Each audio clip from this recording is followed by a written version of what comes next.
আজকে খুব খারাপ লাগতেছে। ঘুঘু পাখির বাচ্চা একটা মারা গেছে। এটা মারা যাওয়ার কারণ হলো আপনার ঘুঘু পাখির বাচ্চা যখন ফুটছে তখন একটা অতিরিক্ত বড় হয়ে গেছে আর একটা অতিরিক্ত ছোট রয়েছে। আসসালামু আলাইকুম, আমার ঘুঘু পাখির ছোটো খামার থেকে ভিডিও নিয়ে আসলাম। আজকে কী নিয়ে ভিডিও আসলাম সেটা আপনারা থাম্বনেল থেকে বুঝতে পারতেছেন। চলেন ভিডিও শুরু করা যাক।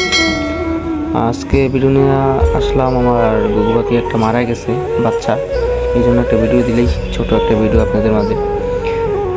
আজকে খুব খারাপ লাগতেছে বাচ্চাটা মারা যাওয়ার কারণ হলো দুটা বাচ্চা থেকে একটা বাচ্চা অতিরিক্ত বড় হয়ে গেছে আর একটা বাচ্চা ছোট রয়েছে। ছোটটা খাইতে পারে নাই আর বড়টা অতিরিক্ত খাইয়া ফেলে ছোটটা খাইতে পারে না, এই জন্য পাখিটা না খাইয়ে মারা গেছে। আর ঈদের জামালায় আমি কোনো ভিডিও দিতে পারি নাই, অনেকদিন পরে ভিডিওটা দিতেছি। আর ঈদের জামালায় পাখির খাঁচা কোনো পরিষ্কার করতে পারি নাই, পাখির কোনো সচেতন করতে পারিনি, এই জন্য আমার গাছগুলিতে আরও পাখিটা মারা গেছে।